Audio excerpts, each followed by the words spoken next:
Why was she still sitting in the car? The engine had long since cooled. The dust on the windshield blurred the edges of the base ahead, like time itself had decided to stall. Emily Carter's fingers hovered over the ignition. She hadn't meant to drive this far. She hadn't even meant to stop. But to post online a flyer for the Fort Langley SEAL Team 9 Memorial wouldn't leave her alone. It had whispered things she wasn't ready to hear. She could have turned around at any moment. Instead, she watched. The old oaks cast fractured shadows across the hood of her silver sedan, sunlight flickering like hesitation. Emily's breath fogged. The glass slightly, not from cold, but the heat press of memory. The kind that clings. 5 years. That's how long it had been since James's name was read off a folded sheet.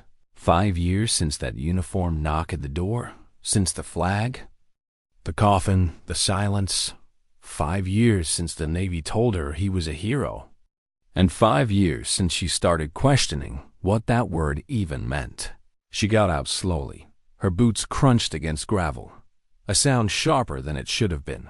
She wore jeans and a long-sleeved blouse. Too hot for August, but necessary. The fabric clung to her skin, not from sweat, but from the weight she carried underneath it. Ink, a black and gray seal trident, entwined with thorns, with a number etched at the base. 17, James's number. Not his rank, not his title, his truth. She hadn't come to be seen. That wasn't the plan. Her steps were soft as she moved closer, but her heart thudded loud. The rows of folding chairs, the cadence of a chaplain's voice, the military drums warming up, they all felt like echoes from a place she didn't belong in anymore. She stood at the edge, near the back, where the shade could hide her. No badge, no uniform, no RSVP, just a sister with questions. A breeze lifted. The hem of her sleeve, just enough, just long enough. It took him less than a second to notice. Commander Nathan Reeve was midway through his closing speech, a man not known for losing his place. His voice, always steady, faltered. His eyes, sharp and trained, paused. His jaw clenched just slightly as his gaze locked on something, someone toward the rear. And just like that, the wind changed. No one else noticed. No one else knew. But Emily felt it, a shift in the air, like a spotlight she hadn't asked for. The moment held, and then it broke. The final bell rang.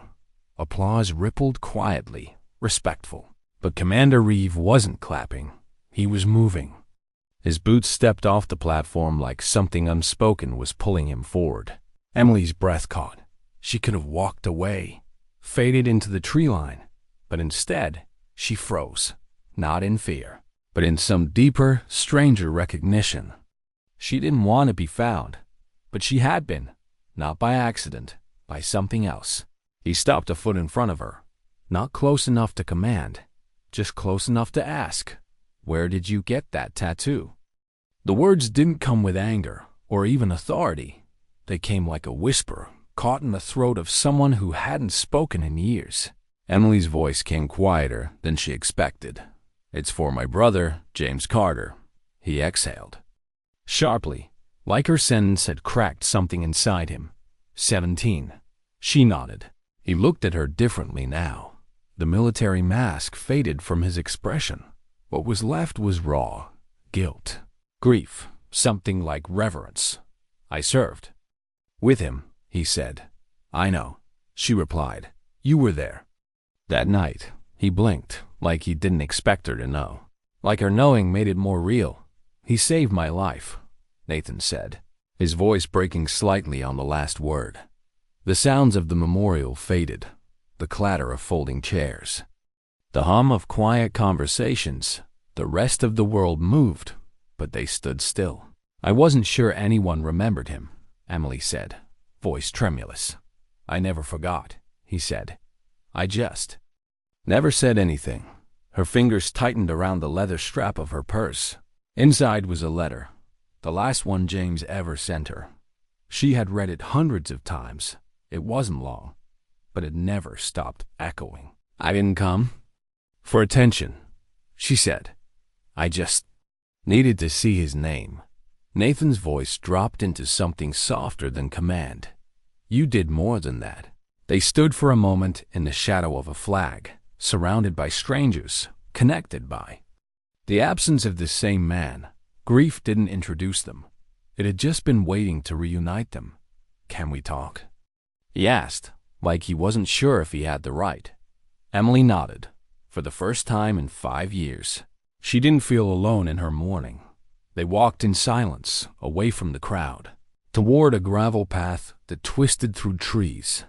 The noise of the memorial fell behind them, swallowed by leaves and distance. I didn't think I'd ever see that tattoo again, Nathan finally said. Emily rolled up her sleeve and let him see it fully. Not a mark, but a memory. I got it a month after the funeral. I needed something that wouldn't fade. Nathan stared at it, not with curiosity, but with respect. The kind of respect only those who'd been to war carried in their bones. Did you?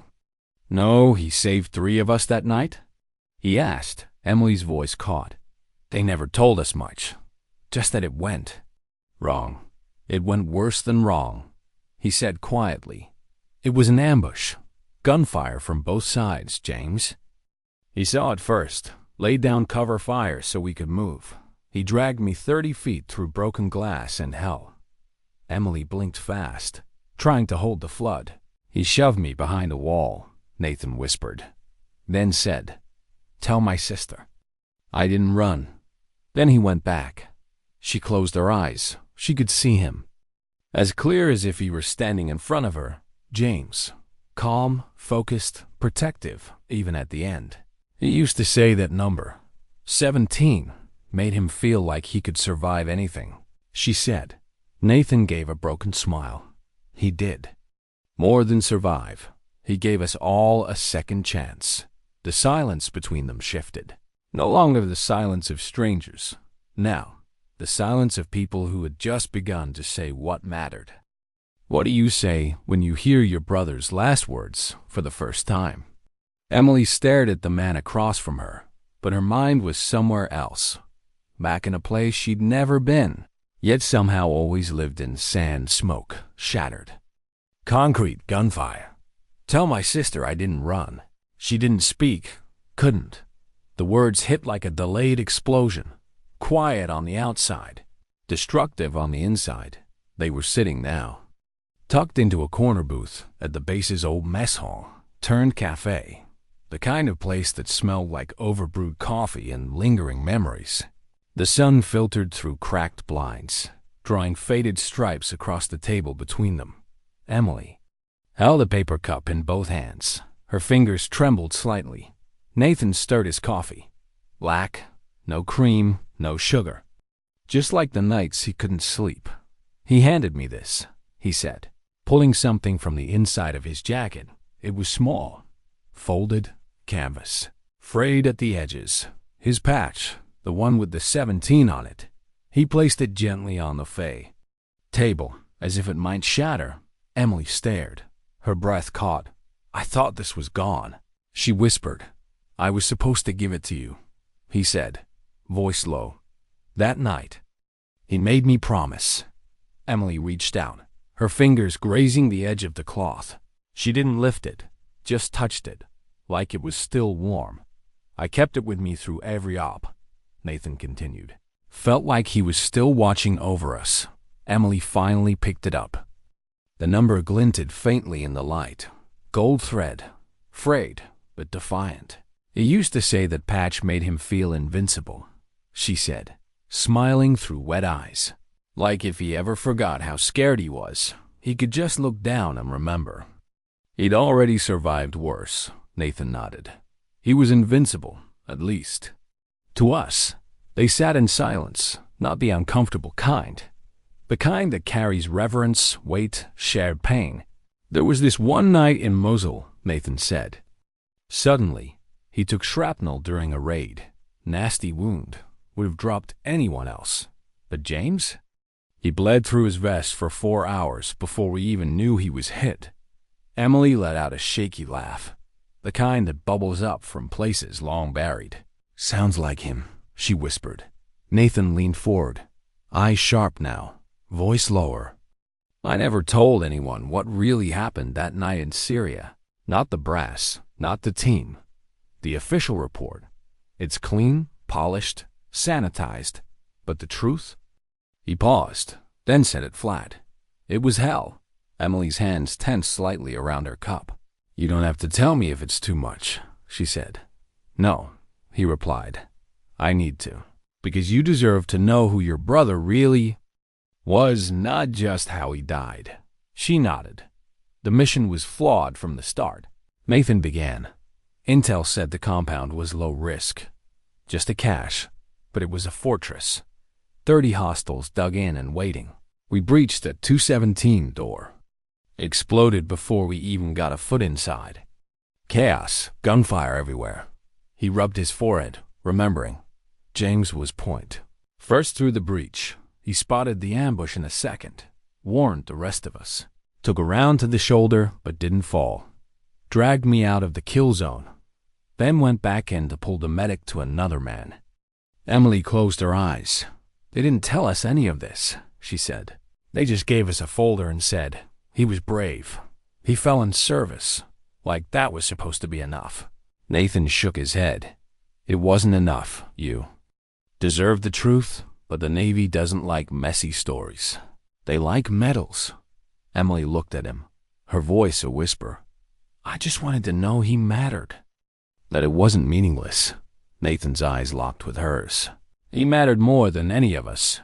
Another silence. This one longer, more fragile.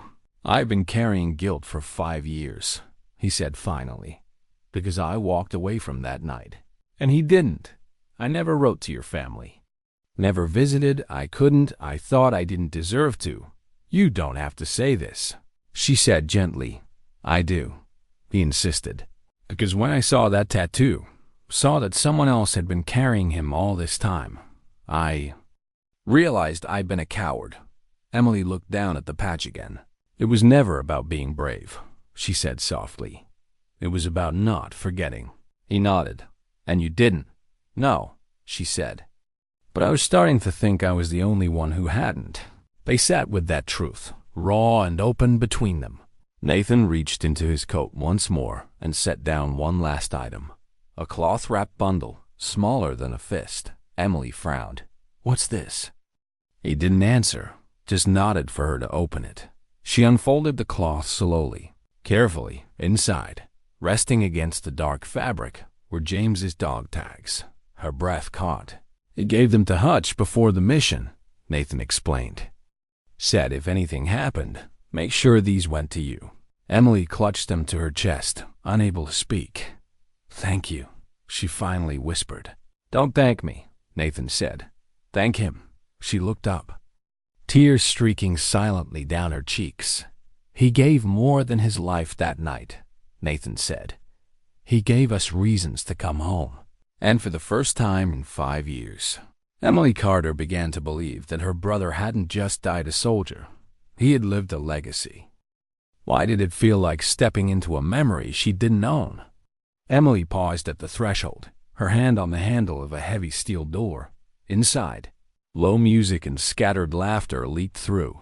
A world she wasn't part of, yet her brother had been. The warehouse-turned-rec center sat at the far end of the base, quiet and unassuming. No signs, no insignia. Just a brick shell that held a piece of him. There are some people you need to meet, Nathan had said gently, but with a weight that felt like both invitation and closure. She stepped inside. The air was warm. Dim lighting softened everything. Cigarette smoke curled near the ceiling, weaving with the scent of barbecue and old leather. Country music hummed from a dusty speaker in the corner. Men sat around a long table, drinks in hand. They didn't look like war heroes. They looked like men who had lived through too much and kept going anyway. Nathan raised a hand from the back, motioned her over. She moved slowly. Every step was a heartbeat louder than the last. This, Nathan said, standing beside her, is Emily Carter. The room quieted. For a long second, no one moved. Then a man with a thick beard and tired eyes stood. He approached her slowly, not like a stranger, but like someone who already knew a part of her. "I'm Ramos," he said, extending his hand. "Your brother." He was my shadow. Wouldn't let me clear a hallway without him breathing down my neck. Emily shook his hand. It was rough, real. Her throat tightened. "Thank you," she managed to whisper. Another man stood, blond, lean, a prosthetic leg where his left one should have been. "I'm Hutch," he said. "Your brother pulled me out of the blast zone. Cost him his cover. I owe him my life." Emily blinked quickly, forcing the tears back. Her grip on the patch in her pocket grew tighter. "I didn't know," she said. "You weren't supposed to." Hutch said gently. "That's the problem. They tell families what's clean, but your brother, he was more than a folded flag." They motioned her to sit. A drink was placed in front of her. Whiskey, mead. She didn't protest.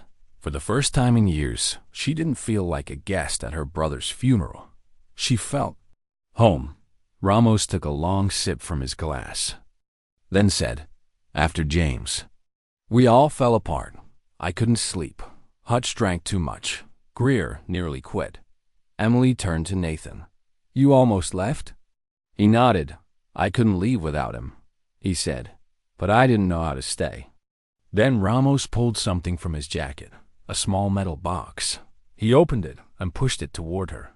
Inside were 5 identical coins, blackened steel, etched with a seal trident and a single number 17. "We had these made," Ramos said, "to carry with us on every op. When we felt fear creeping in, we'd touch the coin. Remember why we were still breathing." Emily picked one up. It was heavy, cold, sacred. "You kept his memory alive," she said, stunned. "We didn't always say it out loud." Hutch replied, "But James became our compass." One of the men raised his glass. To 17, they all followed. Emily lifted hers with both hands. Her voice was soft, but it didn't shake. To 17, they drank, and in that moment, something changed. The grief didn't disappear, but it shifted. For the first time, she wasn't the only one carrying him. He was still here, in the grit of these men, in the weight of their silence, in every breath they drew because of him. As the night wore on, laughter came easier. Stories surfaced, the kind that hadn't been told in years.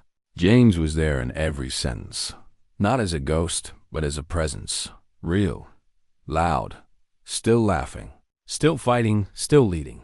Later, as Emily stood to leave, Hutch reached into his coat.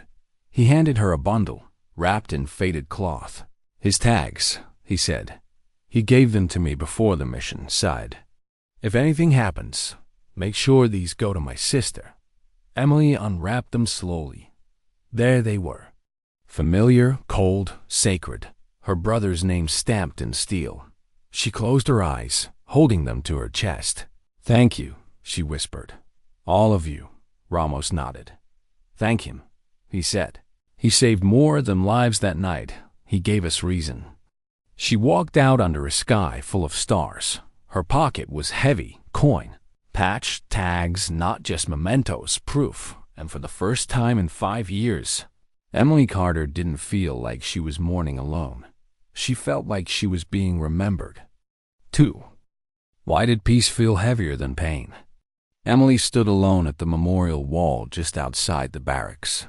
Early light curling over the edges of the granite. The sky hadn't decided what kind of day it would be. Soft grays fighting with golden streaks, but the names on the wall shimmered with dew, like they had cried through the night and were now learning how to breathe again.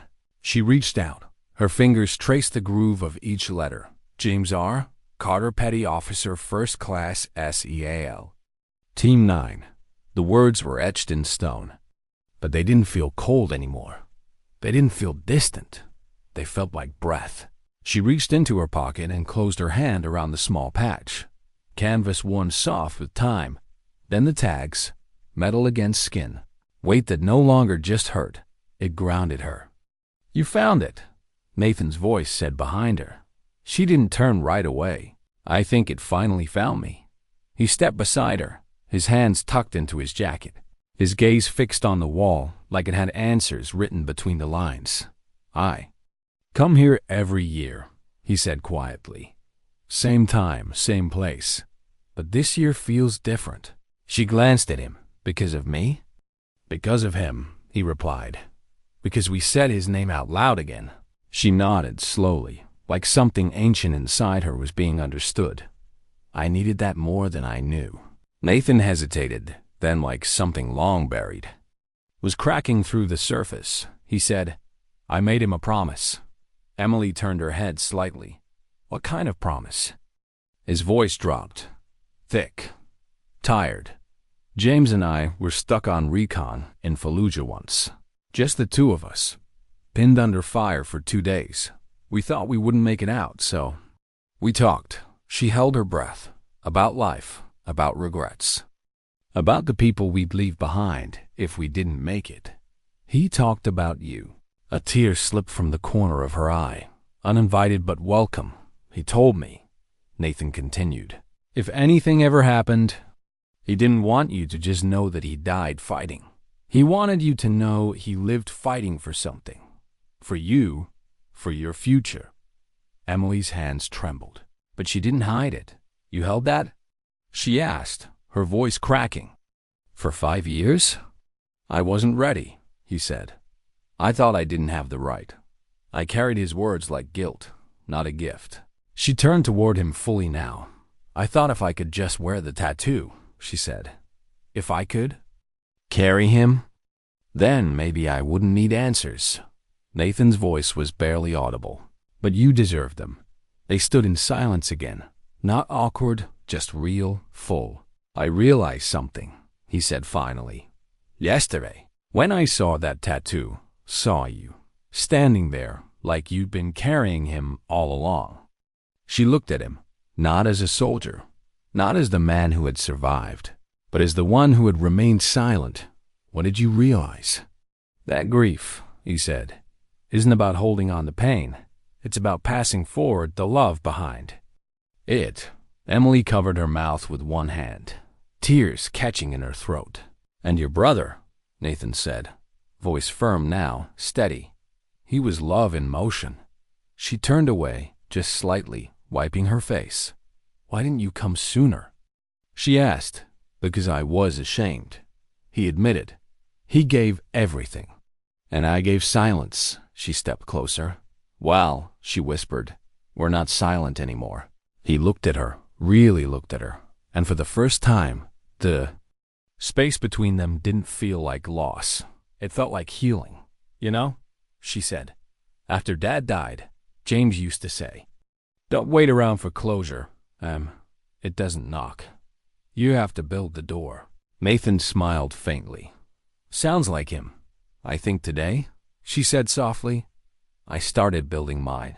Nathan reached into his coat and pulled out something small, folded, fragile.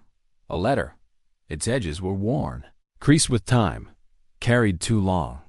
"I was going to burn this," he said. "Thought it was too late, but it's from James, written during that recon mission. He asked me to give it to you." Emily took it like it was glass, like it might vanish. Her hand shook as she held it against her chest. "Are you sure?" she asked. "I'm finally sure." She didn't open it. Not yet. She wanted to wait until the wind slowed, until the noise in her chest faded. The sun rose higher. The wall before them gleamed, and somewhere in the rustle of leaves and morning light, it felt like James was there too, watching, proud. "What do you say when you're finally asked to speak, after years of being silent?" 2 weeks later, Emily Carter stood behind a podium, staring at the sea of faces below. A soft light warmed her skin, but her palms were damp.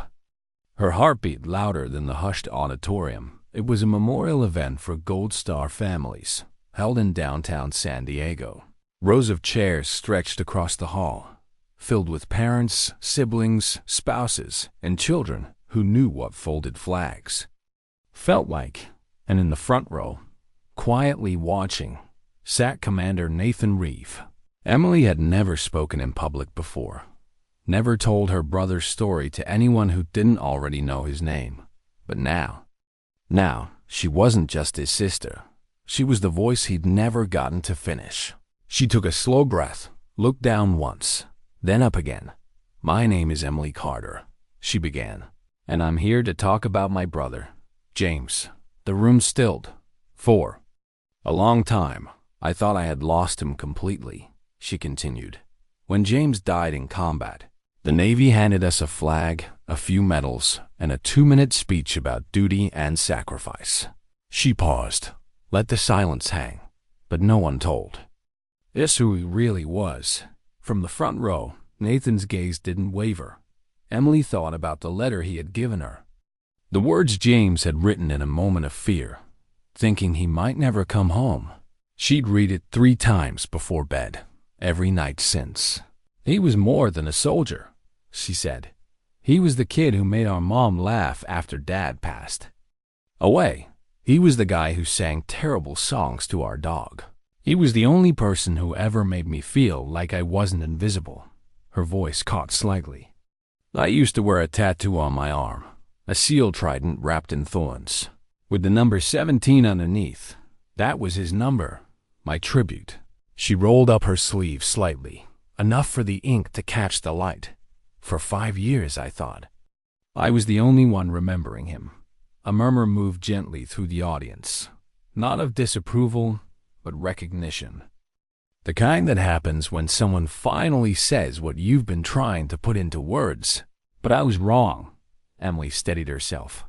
2 weeks ago, I went to a SEAL Team 9 memorial uninvited. I stood at the back. I didn't want to be seen. I just wanted to see his name on the wall. That's it." She glanced at Nathan for half a second. He gave the smallest nod, not encouragement, just confirmation that he was still there. "I never planned to speak, never planned to meet his team, and I definitely didn't plan on changing my life that day." She reached into her coat and pulled out something small, faded canvas. Gently folded, she held it up. Careful. This was James's, a patch with the number 17. He handed it to his teammate before his final mission, asked him to give it to me if anything happened. A few gasps moved through the crowd, soft, reverent. "It took 5 years, but it got to me." She set the patch down on the podium. "Sometimes grief delays things. Sometimes the truth takes the long way home. And sometimes we need time to become brave enough to speak." She looked out across the crowd. "I'm not here to ask for sympathy. I'm here to remind you of something." Emily's voice softened, but didn't weaken. "Our loved ones, the ones who never made it back, are more than names etched in marble. They are living stories. They are the weight in our bones, the silence in our rooms, the courage in our steps." People in the audience shifted. Some wiped their eyes, some clutched the hands of those beside them. James once told someone to tell his sister he didn't run. Emily said, her eyes burned, her voice didn't falter. "He didn't." A pause, a long, sacred one. "And neither can I." The applause didn't explode. It rose slowly, like sunrise, soft, respectful, a current of shared grief, shared strength. 1,000 hands saying thank you without words. As Emily stepped down from the stage, Nathan stood to meet her. He didn't speak. He didn't need to. He just nodded. A silent vow between 2 people who had once stood on opposite ends of silence, and now walked side by side through the noise outside. The afternoon sun spilled amber over the pavement. The breeze tugged at Emily's sleeves. Her brother's dog tags clinked softly around her neck with each step. Nathan walked beside her. "So," he said finally, "what now?" Emily looked up. The sky felt bigger than it had in years. "I think I start telling other families what their letters didn't." He raised an eyebrow. "You're going to keep speaking?" She smiled, the kind that carried tears behind it, but also something else. Not grief, purpose. "Not for me," she said. She reached for the edge of her sleeve, pulled it back again, the tattoo glinting beneath it. For him, and now. The ink wasn't just mourning. It was memory. It was movement. a legacy carved into skin, a voice finally heard. Why did it take loss to give her a voice? Emily sat alone later that evening. The letter from James unfolded in front of her. The ink was faded, the folds soft from years of being carried. She read the words slowly, tracing each line with her eyes like they might disappear if she blinked too hard. If you're reading this, I didn't make it back, but don't let that be the end of me. Tell the world I didn't run. Tell them I fought for something that mattered. She closed her eyes. Let the words rest inside her for a while. The air in the room was quiet, not empty, just full of things she hadn't yet spoken aloud. Then her phone buzzed. A message from Nathan. Meet me at the range tomorrow. Got something to show you, she replied with one word. Okay. When she arrived the next morning, the sky was still pale. A mist clung low to the ground. The base was slow to wake, the kind of calm before orders start flying and boots hit gravel. But Nathan was already there, standing beside a locked case on a bench under a metal awning. He didn't speak at first, just nodded in greeting, then opened the case. Inside were 5 challenge coins. Not just any, these were James's. Or more specifically, James's legacy. We made a few more, Nathan said. For the next generation, they won't know him, but they'll carry him. Emily stepped forward, her hand brushing the edge of the case. He used to joke about being immortal, she said. Said if he kept being reckless, maybe the universe would get confused and forget to kill him. Nathan gave a soft laugh.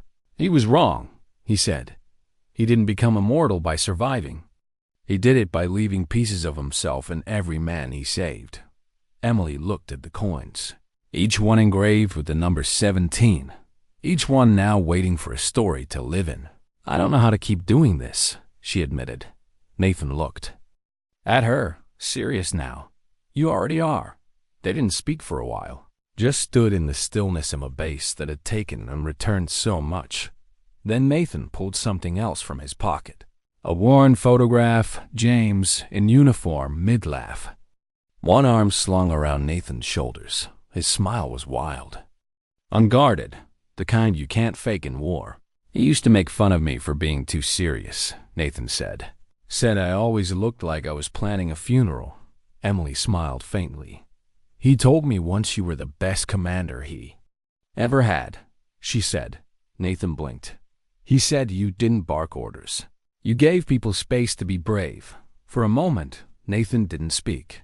His throat moved like he was trying to swallow something too big. He was wrong about one thing, Emily said softly. You didn't fail him. Nathan met her gaze. You kept your promise. The weight of those words seemed to settle his shoulders. Years of guilt loosened. Just slightly. They walked slowly. Across the field, gravel crunching underfoot. The quiet comfort of 2 people learning to exist in the space left behind. Near the edge of the lot. They paused. I've been thinking, Emily said. Nathan raised an eyebrow. Dangerous, she smirked. I want to talk to the families. The ones who didn't get the whole story, like mine.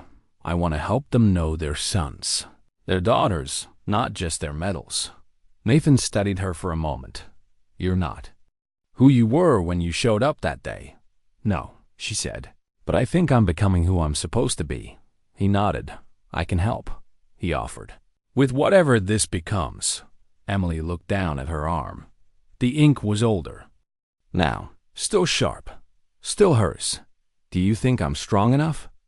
I think you've been strong, he said. You just didn't have a place to aim it.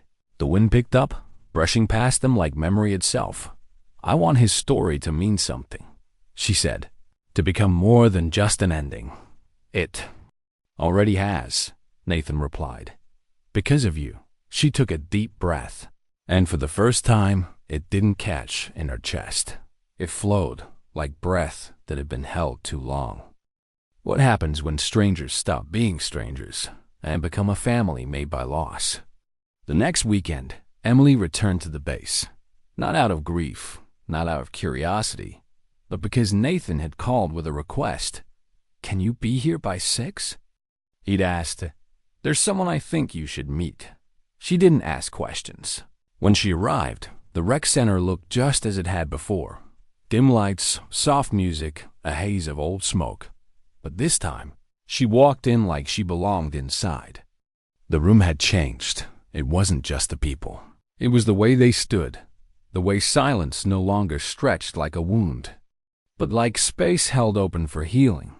Nathan was waiting near the back. She followed him toward a smaller room off to the side, more private, quieter. The lighting was low, just a desk lamp, and the soft hum of a fan sitting at the table was a woman, late 40s, hair pulled into a practical bun, posture straight in a way that said she used to wear rank. Her eyes were sharp but red-rimmed. "Emily," Nathan said gently. "This is Captain Mendez. Her son served with us." Emily's breath stilled. Mendez looked up. "My son was Corporal Theo Mendez. He was in Syria, same mission." Emily's heart caught. That night again, that moment again. "I didn't know," she said softly. "They told me it was an equipment malfunction," Mendez said, "that the blast took out their communications and extraction was delayed. That's all. No names, no details. Just, he died bravely." Nathan stood beside the wall, arms crossed, quiet. "I never even got to talk to anyone who was there," Mendez said. "Until now." Emily reached into her purse, pulled out the patch. "I didn't know either. Not for 5 years. Then I started asking questions. Then I started listening." Mendez looked at the patch. The number, her eyes shifted. 17, she whispered. "I remember that number. It was in Theo's last letter." She reached into her coat pocket and pulled out a folded piece of paper. Yellowed, soft, she handed it over. Emily unfolded it carefully. One sentence jumped out. "Tell Carter I still owe him that drink when this is over." Emily's hand trembled. "My brother," she said. Mendez nodded. "They never told me he saved my son." Nathan spoke then. "They didn't want families to know how close it got. How much was risked, how much was lost. But James Carter made sure that Theo got out." Mendez pressed a hand to her mouth, closed her eyes. Her breath shook. "For years, I thought it didn't matter," she said. "That he just died." Emily's voice was clear now, steady. "It mattered, and you deserve to know." They sat for a long time, the three of them, not recounting war, but remembering pieces of people, the laughter, the habits, the things the reports never told. Later, as Mendez left, she stopped at the door and turned to Emily. "Thank you for not letting them forget." Emily nodded. "Thank you for remembering." When the door closed, Nathan spoke again. "There are more," he said. "More parents, more siblings, more silence." Emily nodded. "Then let's break it." The next morning, they met in an unused conference room on base. The chairs were mismatched, the table scarred, but it was enough. Emily brought a notebook. Nathan brought names. By noon, there were 7. 7 families who had received folded flags and filtered truths. One by one, they called them. Some cried, some shouted, some just listened, but every voice mattered. Every voice started the work of undoing silence. By evening, the room had grown full, not just with people, but with stories, photographs, letters, dog tags, patches. And somewhere among them, James's legacy began to change from tragedy to purpose. Emily sat at the center, not leading, not teaching, just listening, holding space. A boy barely 8 sat beside her. He was the brother of a fallen medic. He hadn't spoken until now. "My brother." "He hummed when he stitched people up," the boy said. "Said it helped distract them." Emily smiled softly. "Mine sang to his dog, off-key." Laughter rippled through the room. A moment of lightness in a place built by weight. That night, as the room emptied, Nathan walked over. "You did something today," he said. Emily looked down at her notebook, pages now filled with names and stories. "So did they," she replied. Nathan handed her something small, a new patch, same design. But this one had a stitched line across the bottom, words, "We carry them forward." Emily held it like scripture. "Where did you get this?" "I had it made," Nathan said. "Thought we might need a name for what this is." She nodded. "It's not just grief," she said. "It's remembering. With purpose." They stood quietly in the dim light, not just survivors, but builders of something sacred. A network, a voice, a door where silence used to be. How do you carry someone forward without losing yourself along the way?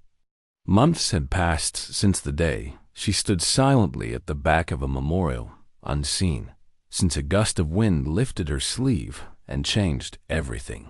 Now, Emily Carter stood once more at a podium, but this time it wasn't for a memorial, it was for a beginning. The auditorium was brighter than before, newer, filled with different faces, some in uniform, some in jeans, some still wearing invisible scars. Families, veterans, quiet survivors of grief. Behind her, projected on a screen, were two words, "Carry forward." Below it, a seal trident, wrapped in thorns, and the number 17. Emily took a breath. "This started with silence," she said, her voice calm, open, with a folded flag, with a sister, sitting in a car, trying to decide if it was worth showing up to something that never asked for her. Somewhere near the front row, Nathan sat quietly, his head bowed, his hands folded around a single patch in his lap. But silence, Emily continued, can only hold grief for so long. Eventually, it spills out, in questions, in memories, in stories. She stepped slightly to the side of the podium. "I never meant to start anything. I just wanted to know who my brother really was when he died." She looked out across the crowd, over the dozens of faces that now filled the space that used to be so empty. And in asking, I found out something powerful. She paused, let the air settle. That when we shared the truth of the ones we lost, not the polished reports, not the ceremonial speeches, but the truth. They don't disappear. They begin again. A photo flashed on the screen. James mid-laugh, dust on his face, arm around Hutch, who was missing part of his leg now, but smiling just the same. Another image, Mendez, standing at her son's grave. A challenge coin in hand, her eyes not hollow anymore, but holding something new hope. There are now 34 families who have reached out, Emily said, each one left out of the details, each one ready to remember, fully. She held up a new patch. A circle of steel thread bordered the edge. The words stitched tight. Truth, memory, forward. She didn't sell them. She gave them, one at a time, only when someone was ready. Every family who joins this project gets one, she said. Not because it erases the loss, but because it reminds us that grief is not the end of the story. She looked down at the one she wore. The original, the ink beneath her skin was still there, but this one, the patch, now rested on her heart. Not to replace the pain, but to recognize it, carry it. Soft applause stirred the air. Not loud, but deep. She stepped down slowly. The crowd parted gently as she walked to Nathan. He stood. "You did it," he said. She shook her head. "We did." Nathan looked around the room, then at her. "And what now?" Emily looked at the patch in his hands, then at the people lining up at the side table to sign up, to speak, to remember someone they thought the world had forgotten. Now, it remembered. Now, it spoke.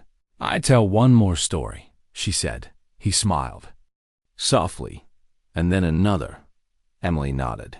Until silence has no place left to hide. They stood side by side again, as they had at the memorial wall. Not as strangers, but as two people bound by what one man left behind later that night. She returned to the wall, not out of ritual, but because she wanted to. The names shimmered in moonlight now, quieter than they had in the morning. James R. Carter, still there. But now, so were others: Theo Mendez, Kyle Greer, Landon Price underneath, etched just a few inches. Down, was something new. For those who never stopped remembering, Emily touched the stone gently, then pulled something from her coat pocket, a letter, James's, the original one. She held it for a long while, then, with slow care, folded it into a small metal capsule, placed it into the wall's offering box, and sealed it shut. It wasn't letting go. It was passing forward. She stood in the quiet, and for the first time since her brother's death, she felt no tension in her chest, just peace. And one final thought drifted across her mind, like the echo of her brother's voice. Not loud, not proud, just true.